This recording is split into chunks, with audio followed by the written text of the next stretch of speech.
മാധ്യമങ്ങളിൽ വൈറലാവുകയാണ് Rahul Gandhi cold coffee ഉണ്ടാക്കുന്ന ഒരു വീഡിയോ. അടുത്തിടെ കെവൻഡിൽസ് സ്റ്റോറിൽ നേരിട്ടെത്തിയാണ് രാഹുൽ കോൾഡ് കോഫി ഉണ്ടാക്കിയത്. രാഹുൽ ഗാന്ധി തന്നെയാണ് എക്സിൽ ഈ വീഡിയോ പങ്കുവച്ചതും. പുതിയ തലമുറയിലേക്കും പുതിയ വിപണിയിലേക്കും എങ്ങനെയാണ് ഒരു സ്ഥാപനം ലെഗസി ബ്രാൻഡായി മാറുന്നത്? കെവൻഡിൽസ് പോലുള്ള സ്ഥാപനങ്ങൾ തലമുറകളായി നമ്മുടെ സാമ്പത്തിക വളർച്ചയെ മുന്നോട്ട് നയിക്കുന്നുണ്ട്. അവരെ പിന്തുണയ്ക്കുക എന്ന അടിക്കുറിപ്പോടെയാണ് രാഹുൽ ഗാന്ധി വീഡിയോ പങ്കുവച്ചത്. കോൾഡ് കോഫി ഉണ്ടാക്കുന്നത് എങ്ങനെയെന്ന് കാണണോ എന്ന് ജീവനക്കാർ ചോദിച്ചപ്പോൾ ഇല്ല, ഞാൻ ഉണ്ടാക്കി തരാം എന്നായിരുന്നു രാഹുലിന്റെ മറുപടി.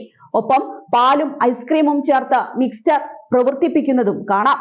കോഫി തയ്യാറാക്കുന്ന സമയത്ത് കെവൻഡിൽസിന്റെ സഹസ്ഥാപകരിൽ ഒരാൾ നിക്ഷേപ പദ്ധതികളെ കുറിച്ച് അദ്ദേഹത്തോട് ചോദിച്ചപ്പോൾ ഞാൻ കെവൻഡിൽസിനെ നോക്കി ഒരു തീരുമാനമെടുക്കാൻ ശ്രമിക്കുകയാണെന്നായിരുന്നു അദ്ദേഹത്തിന്റെ ചിരിച്ചുകൊണ്ടുള്ള മറുപടി.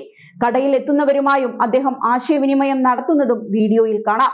കെവൻഡിൽസ് സഹസ്ഥാപകരായ അമൻ അറോറ, അഗസ്ത്യ ഡാൽമിയ എന്നിവരുമായി രാഹുൽ ഗാന്ധി ബിസിനസിനെ കുറിച്ച് സംസാരിക്കുന്നതും വീഡിയോയിലുണ്ട്.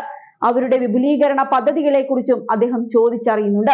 പലപ്പോഴും രാഹുൽ ഗാന്ധി ഒരു രാഷ്ട്രീയ നേതാവ് എന്ന നിലയിലല്ല ജനങ്ങൾക്കിടയിലേക്ക് ചെന്ന് അവരോട് സംസാരിക്കുന്നത്, അവരിൽ ഒരാളായിട്ടാണ്. അതാണ് രാഹുലിനെ മറ്റ് രാഷ്ട്രീയ നേതാക്കളിൽ നിന്നും വ്യത്യസ്തനാക്കുന്നത്.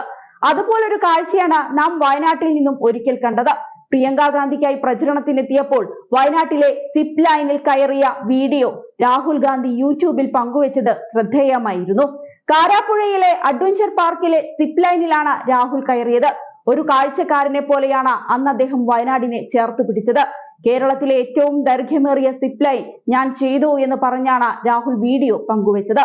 വയനാട്ടിലെ ടൂറിസത്തെക്കുറിച്ചും ആളുകളുടെ പോരാട്ടത്തെക്കുറിച്ചും അദ്ദേഹം പറഞ്ഞു. വയനാടിനെ കേരളത്തിലെ ഏറ്റവും മികച്ച സ്ഥലമാക്കി മാറ്റാനുള്ള ദൗത്യത്തിലാണ് താനും പ്രിയങ്കയുമെന്ന് അന്ന് അദ്ദേഹം പറയുകയുണ്ടായി.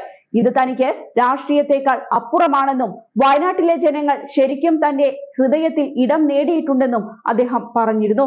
വയനാടിനെ കേരളത്തിലെ ഏറ്റവും മികച്ച സ്ഥലമാക്കി മാറ്റുക എന്ന ദൗത്യവുമായി ഞാനും പ്രിയങ്കയും ഇത് ഏറ്റെടുത്തു എന്നാണ് രാഹുൽ അന്ന് വീഡിയോ പങ്കുവെച്ചുകൊണ്ട് പറഞ്ഞത്. അത്രയേറെ ജനങ്ങളിലേക്ക് ആഴ്ന്നിറങ്ങുന്ന മനുഷ്യനാണ് രാഹുൽ ഗാന്ധി.